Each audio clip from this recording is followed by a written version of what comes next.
Welcome, everybody, to our live stream. It is Friday, and we're going to be working on our television show for the weekend that you're going to want to watch. But in the meantime, we want to be able to answer your questions live and in person, and that's what we're doing right here. Pam Case, senior producer for the show, is with me, as she is every Friday. Pam, hope you've had a good week. Yes, I have. I hope you have too. Been busy, huh? It's been so busy, I don't even remember much of having one, but I've been on the road almost every day. This is the live stream. We're in Nashville. Yes, take the pulse. I'm alive. I'm sitting up vertically. I guess it's a good time to go. Hey, we want you to send your questions in the chat while we're here on air with you. Send a super chat for greater visibility. We got moderators who'll be watching the chat for your questions, and they'll be feeding them to Pam, who will pass them on to me. But of course, it is important for you to subscribe. Hit the notification bell so we can let you know when we're going to be doing these. And we love your comments. We truly do. Also, we like to have you like us. That sounds so grade schoolish, doesn't it? Do you Please like me. Please like me. But in social media world, being liked means that more people will actually see the content. So it's not quite as third grade as it sounds.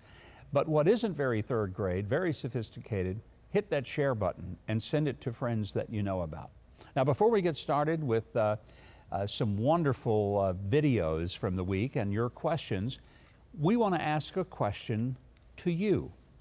Do you think politicians are going to be able to convince very many people that COVID restrictions need to resume and come back?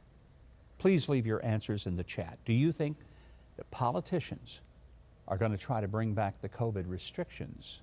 And how will you and other Americans respond to that? We are anxious to get your comments in the chat. Now, let's go to our very first clip, and kind of ties in with that question that we're asking you to respond to.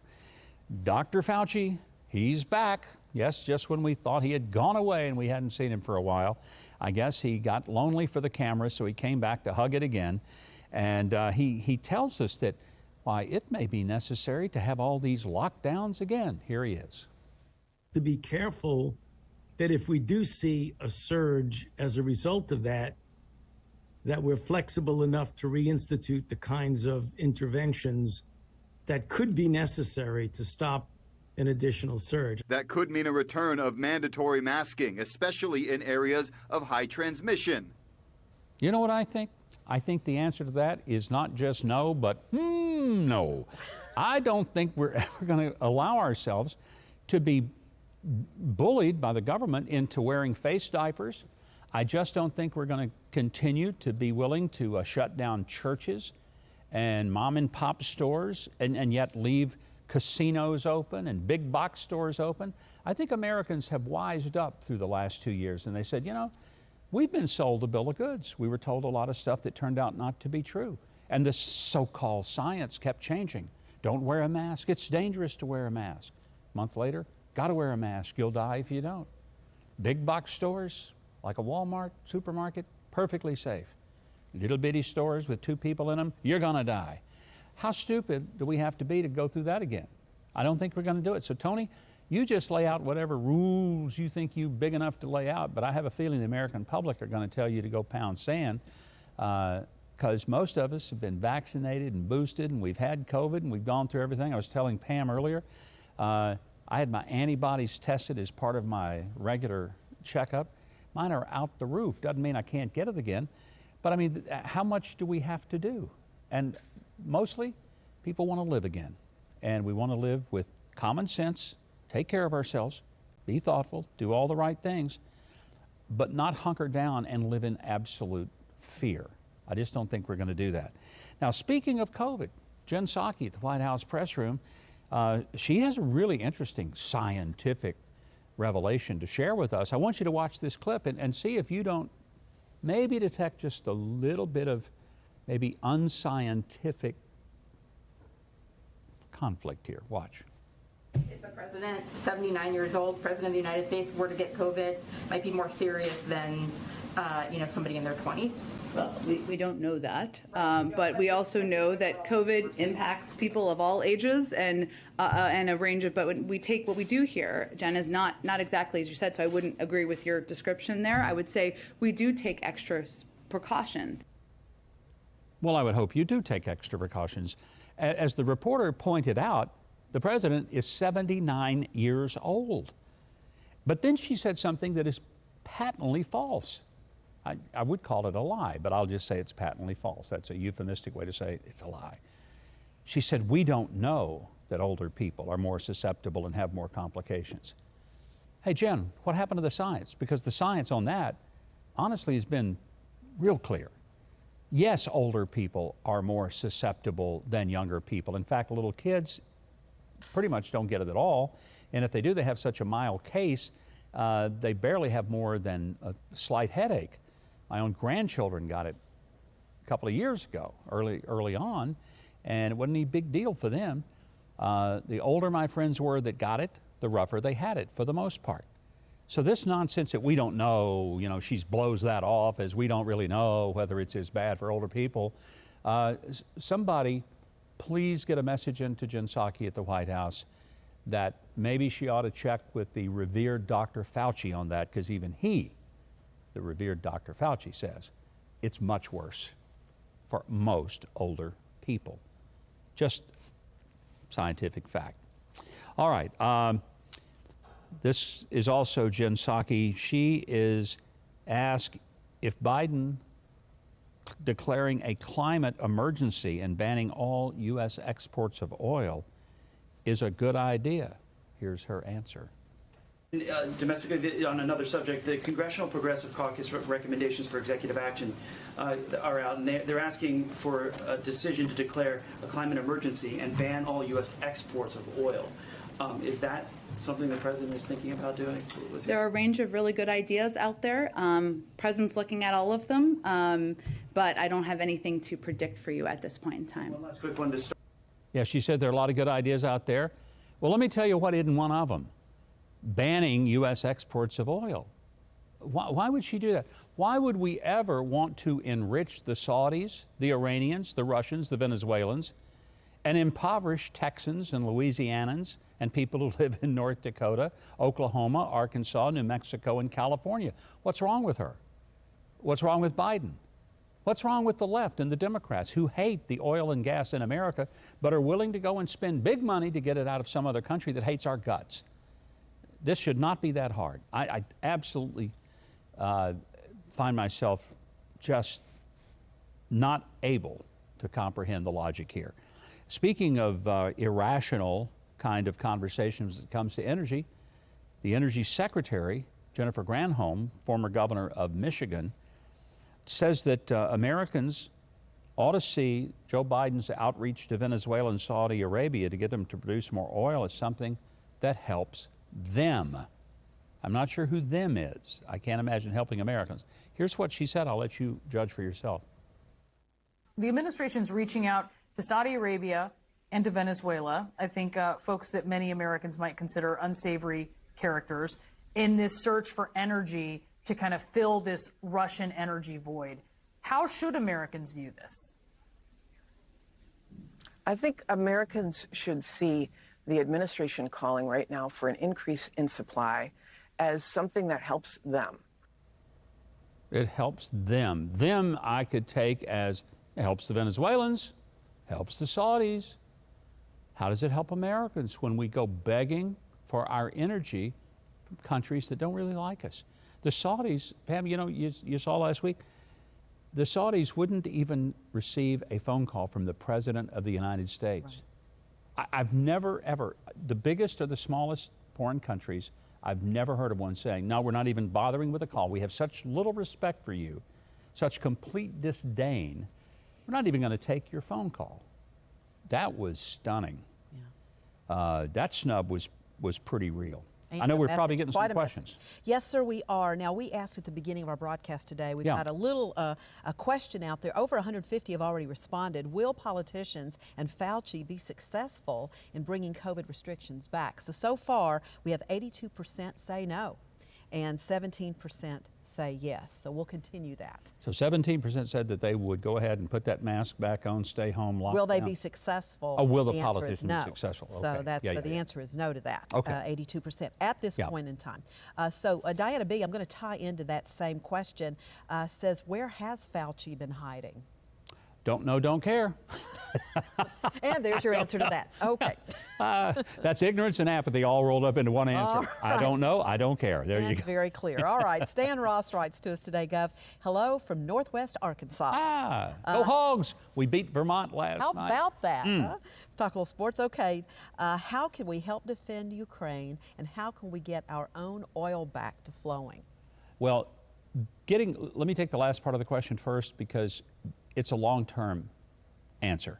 Getting our own oil flowing is more than Joe Biden simply saying, okay, I'm going to let that pipeline get built. Yeah, we're going to open up the spigots for a couple of months.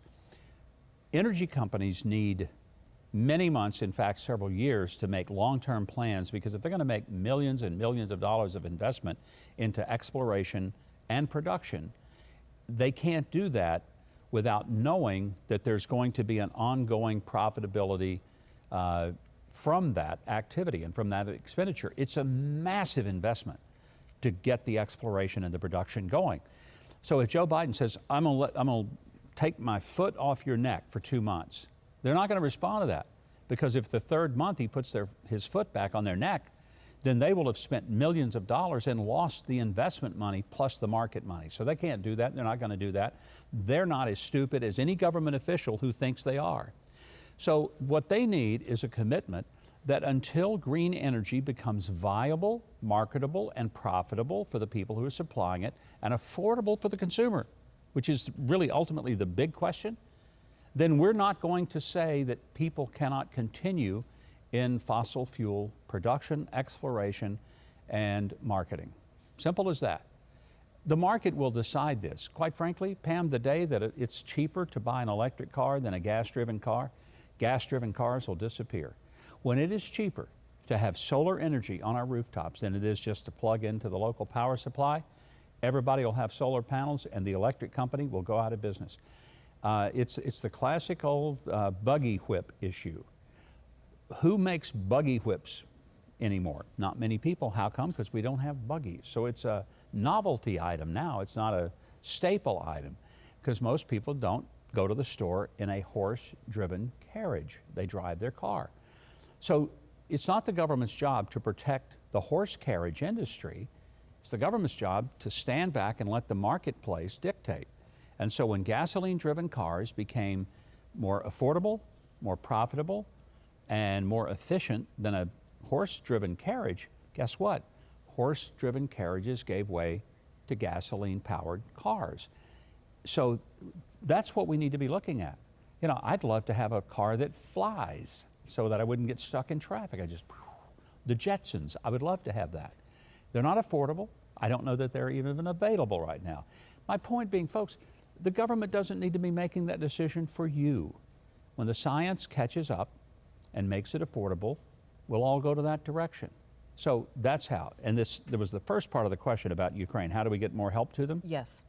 The best way, honestly, is, and I will say the president did the right thing this week when he announced that there would be a new shipment of ammunition, there would be a new shipment of small arms, missiles, shoulder-fired, and also javelins and stingers, and that we would help supply so that the Ukrainians could defend themselves. That's a great thing. I commend the president for that. Others will say, well, he could have done more. He could. But what he did, let's give him credit for that. I don't want to be that guy that never can find, anything good in anything Joe Biden does. And sometimes I work really hard at it, but this time I'll give him credit for that. All right, we've got a super chat from Kyle Cowden, and he's asking, what are your thoughts on the ATF language in the omnibus bill? This is from Texas. Our Senator John Cornyn voted for it, traitor, this guy says. Cruz stood his ground, and Texas rules. Be honest, I'm not familiar with the language in that bill. If you can send it back to me, it must be something I missed this week. Believe me, I actually missed a few things, and that was one. Every now and then.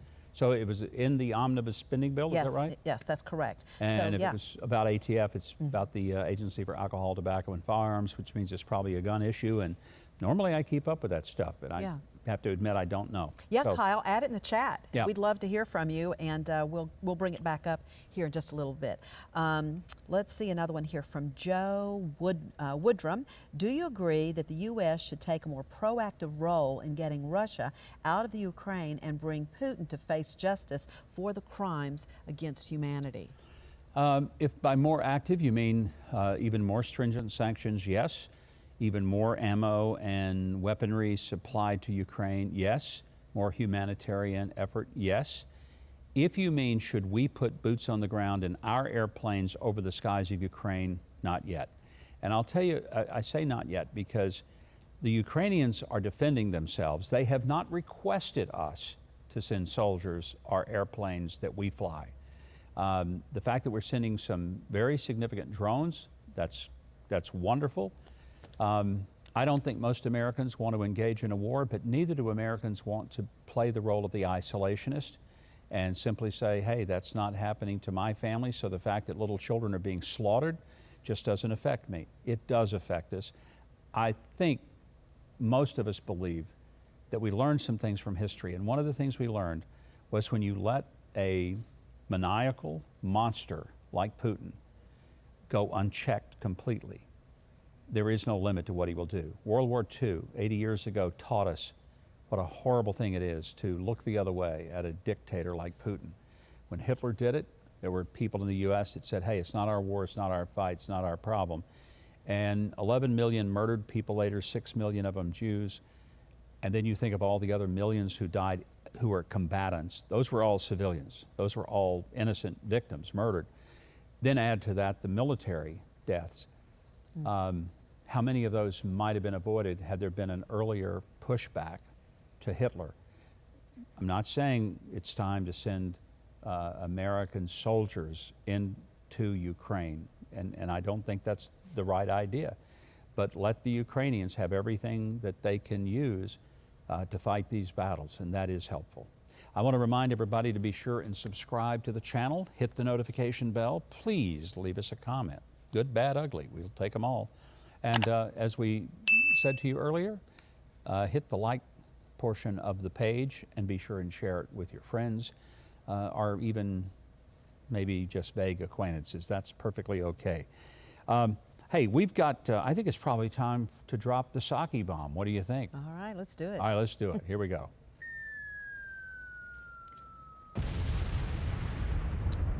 All right, every week we try to find some things that Jen Psaki has dropped from the podium, and we have a wonderful collection today. Ask about the Hunter Biden laptop, and I want to give a little background here. Just before the election, the New York Post published excerpts from the laptop.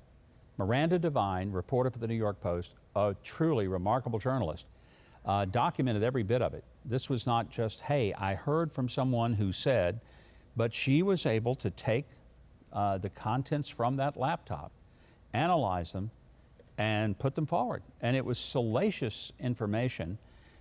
Some of it was just, you know, pathetic and disgusting, but some of it involved Hunter Biden's business deals with China, with the Ukraine, and with Russia, and how many billions of dollars that he was enacting, and that a 10% cut went to the big guy.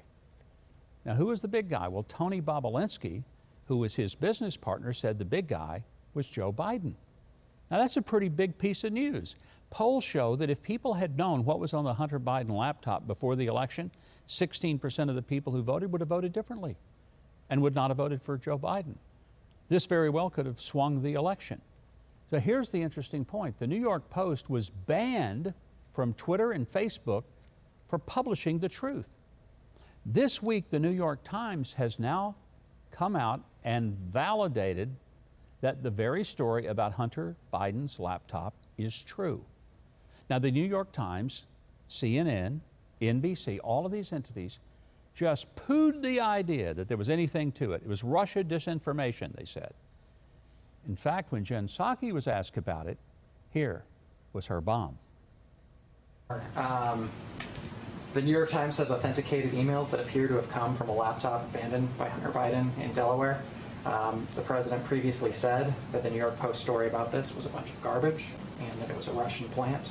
Does he stand by that assessment? I pointed the Department of Justice and also to Hunter Biden's representatives. He doesn't work in the government. Go ahead. Oh, that was a quick shift. Like, hey, watch this sleight of hand. Didn't work, Jen. Here's why. You say Hunter Biden didn't work in the government. No, he didn't. Fair enough. But you know who did? His pop.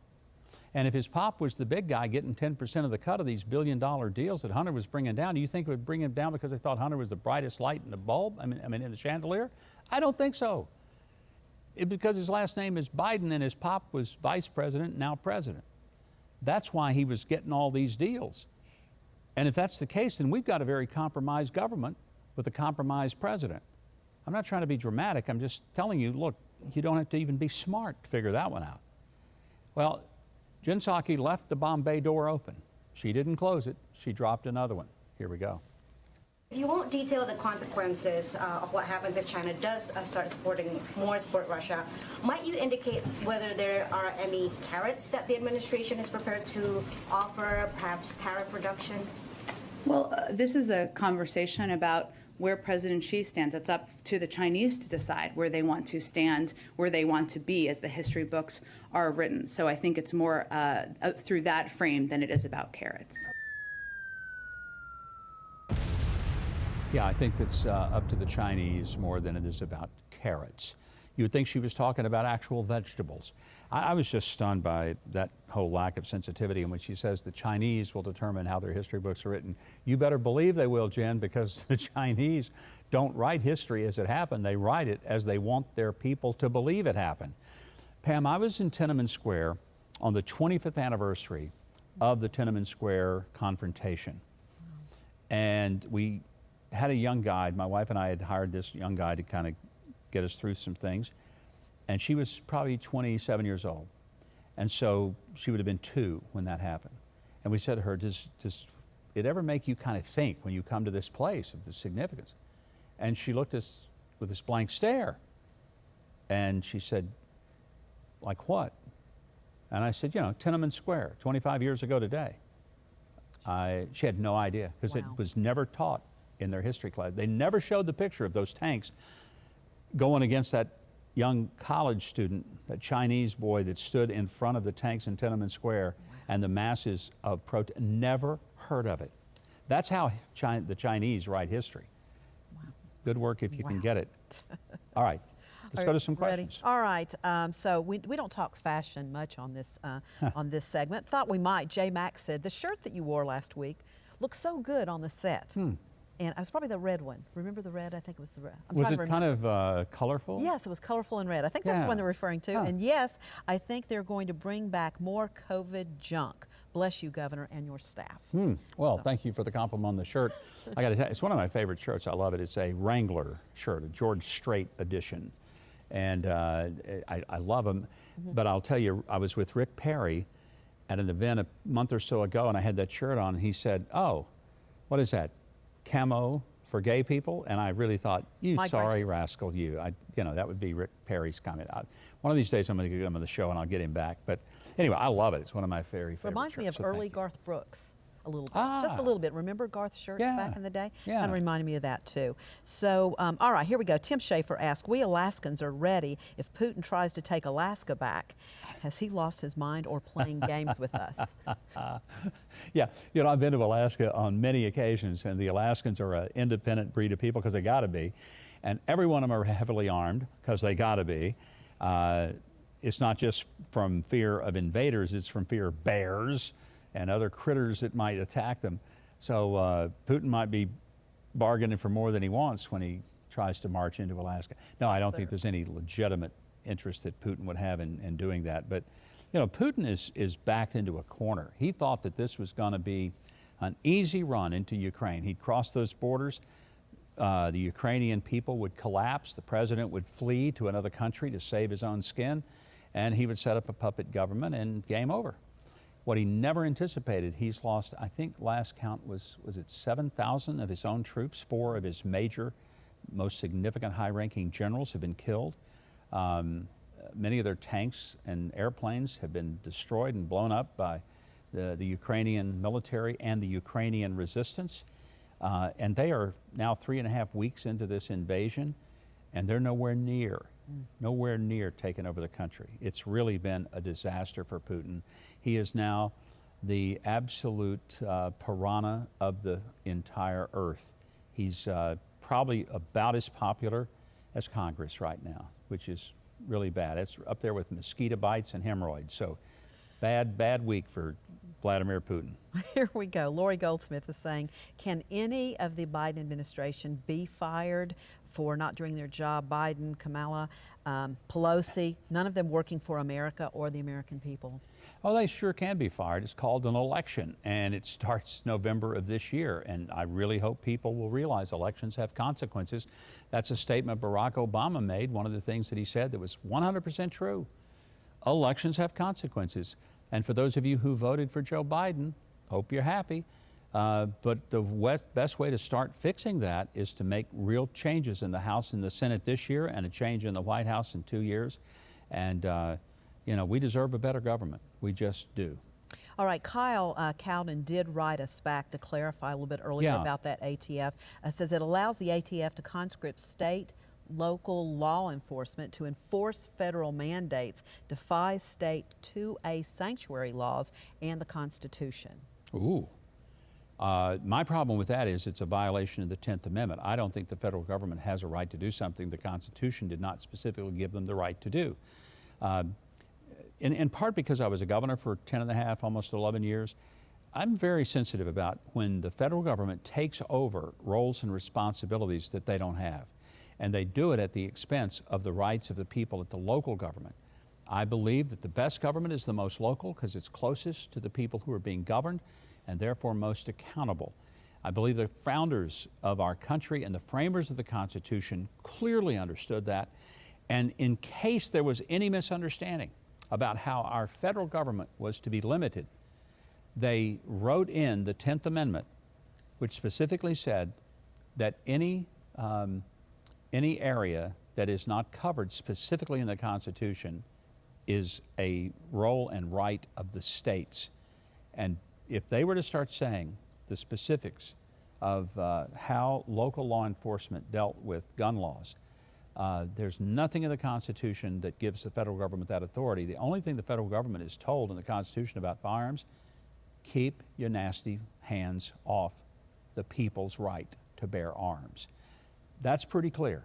It is a fundamental constitutional right to bear arms, fundamental constitutional right to protect ourselves, and the federal government has no authority to stop that. All right. Thanks, Gov. Lori Goldsmith had another question she wanted you to address. Could you speak to the no-fly zone over Ukraine controversy? The Europeans call it I think they call it a closed air. In the West, we tend to call it no-fly zone. Basically what it says is we declare that there is a prohibition about certain aircraft flying over the airspace of a country. In the case of Ukraine, it would be that we would say no Soviet planes can fly over the Ukraine airspace. Part of the problem with declaring that is that most of the planes who are firing targets or firing missiles into targets in Ukraine are actually in Russian airspace. There's my Cold War life coming back. They're in Russian airspace, and they're firing from the Russian side of the border. So they're not flying over and doing strafing with Russian planes. If they were, it'd be a little easier to justify. It's the complication of having very sophisticated long-range weapons that can be fired from an aircraft, maybe hundreds of miles from the target. So could we stop the flow? We could, but it would be at the expense of American planes and American pilots, because some of them would be shot down, and that puts us in a hot war with Russia directly. And that's why the U.S. military and many other people who are longtime advisors are saying that may be a line we're not ready to cross yet. All right. Thanks. We've probably got time for just one more, Gov. True Patriots writes, you know, my question is, what would the Founding Fathers think of this mess right now? They would be looking for Rolaids and Pepto-Bismol because they would be sick at their stomachs if they saw what was happening in Washington today, because the government that has ended up being in our lap is not the government they created, which had a lot of limitations on Washington and a lot of freedoms for the rest of us.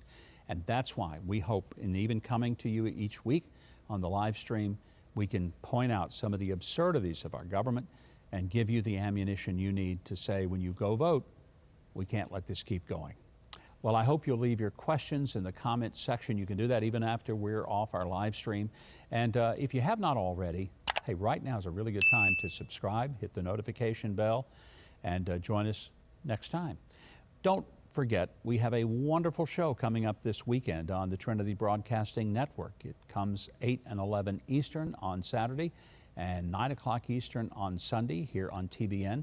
You can watch it on Facebook Live. You can watch it online at tbn.tv. If you want to see it, you can find a way to see it. It's on all over the world, and we hope you'll watch it. And what will you see if you watch this week? Well, this may give you a clue. This week on Huckabee, Dr. Todd Rose dissects cancel culture. Doug McElway launches TBN's daily news show Centerpoint. Chef Judith McLaughlin's St. Patty's Day feast. And the winner of The Voice, Todd Tillman, performs. Watch Huckabee on Saturday at 8, 7 Central, and again on Sunday at 9, 8 Central, right here on TBN.